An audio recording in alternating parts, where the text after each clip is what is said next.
पिछली क्लास में हम लोगों ने ये सीखा था कि किस तरीके से हम लोग यूजर डिफाइंड फंक्शंस को डिफाइन या क्रिएट कर सकते हैं और अपनी ज़रूरत के हिसाब से जब हमें ज़रूरत पड़े तो उन्हें कॉल कर सकते हैं और जितनी नंबर ऑफ टाइम्स चाहे उतने नंबर ऑफ टाइम्स कॉल कर सकते हैं।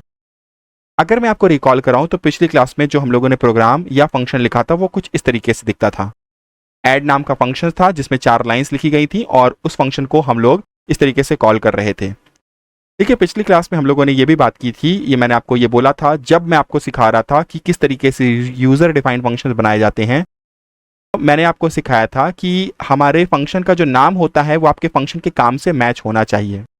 देखिए, इस बात की कोई कंपल्शन या मैंडेटरी नहीं है कि आपको ऐसा ही करना चाहिए, आप इससे डिफर भी कर सकते हो, बट फिर भी एक कन्वेंशन काइंड ऑफ है, बेटर लगता है तो इसलिए हम लोग करते हैं। लेकिन अब जो मैं आपको एक बात और बताना चाह रहा हूं, ये आपको फॉलो करना है तो फॉलो करना है, ये मैंडेटरी है, आप इससे डिफर नहीं कर सकते, इसे वॉयलेट नहीं कर सकते। बात यह है बच्चे कि क्लास 11th में आपको आइडेंटिफायर फॉर्मिंग रूल्स सिखाए गए थे। आइडेंटिफायर क्या होते हैं? Identifiers are the names given to different parts of your programme.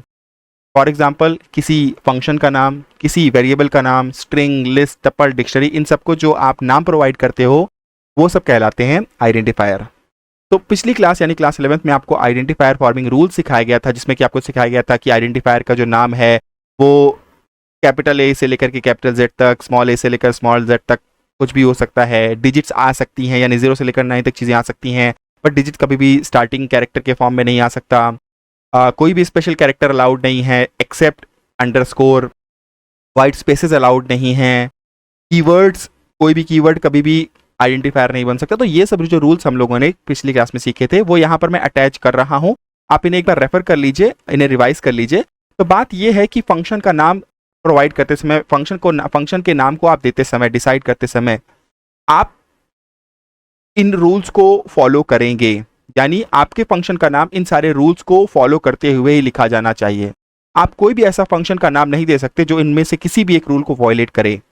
अगर आपके फंक्शन का नाम इनमें से किसी भी रूल को वॉयलेट कर रहा है तो फिर आपके प्रोग्राम में आएगी एरर। ठीक है, सीबीएसई में कई बार ऐसे क्वेश्चंस आ जाते हैं, आपको पता है, identify the errors in the program वाले क्वेश्चन, जिसमें कि आपको एक प्रोग्राम दिया होगा और उसमें बहुत सारी एरर्स आप की गई होंगी उनकी तरफ से, और वो आपसे बोलेंगे कि इन एरर्स को आइडेंटिफाई करो और करेक्ट करो और अंडरलाइन करो।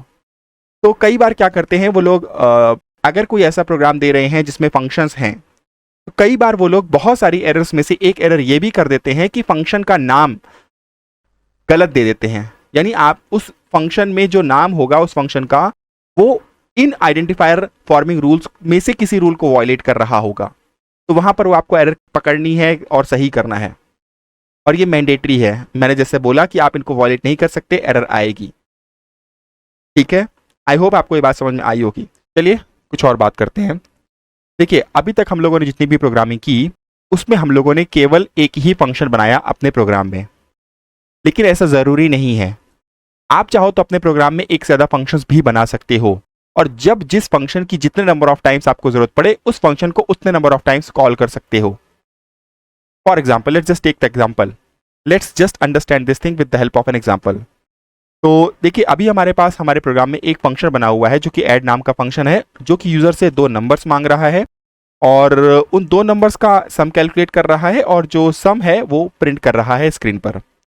अगर हम चाहते हैं कि यूज़र से अब 2 नंबर्स लिए जाएं, लेकिन इस बार सम ना कैलकुलेट किया जाए बल्कि उनका डिफरेंस कैलकुलेट किया जाए और उनका डिफरेंस स्क्रीन पर प्रिंट किया जाए, तो जी हाँ, ऐसा करने के लिए मैं एक फंक्शन क्रिएट कर सकता हूँ, डिफाइन कर सकता हूँ, और जब भी मुझे उस फंक्शनलिटी की जरूरत होगी तो मैं उस फंक्शन को कॉल कर लूँगा। तो चलिए एक ऐसा फंक्शन बनाते हैं जो कि यूज़र से 2 नंबर्स लेगा, उनका डिफरेंस कैलकुलेट करेगा, और जो भी उनको सब्ट्रैक्ट करने से डिफरेंस आएगा वो स्क्रीन पर प्रिंट कर देगा। तो मैंने डेफ लिखा है, और चलिए फंक्शन को कोई नाम सोच लेते हैं। और हाँ, देखिए, फंक्शन का नाम आइडेंटिफायर फॉर्मिंग रूल्स को वॉयलेट नहीं करना चाहिए, उनको फॉलो करते हुए ही लिखा जाना चाहिए।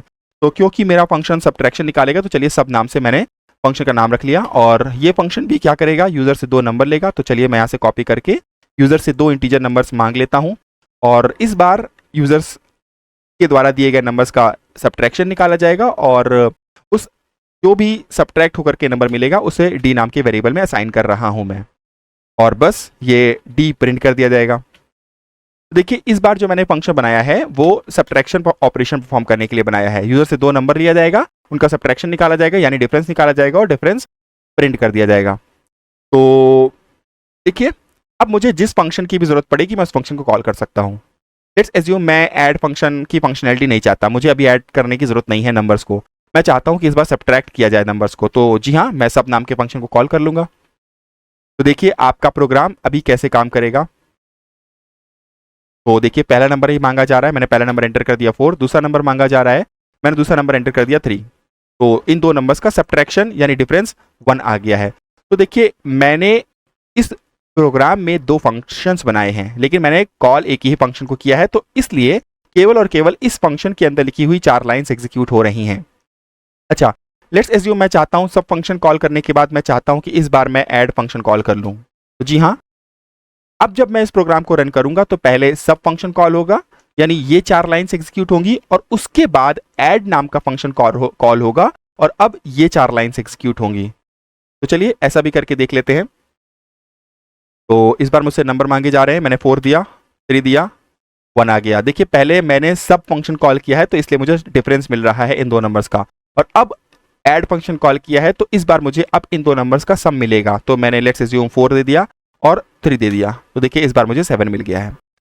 तो कहने का मतलब है ये है कि आपने 2 फंक्शंस बना करके अपने प्रोग्राम में रख लिए हैं।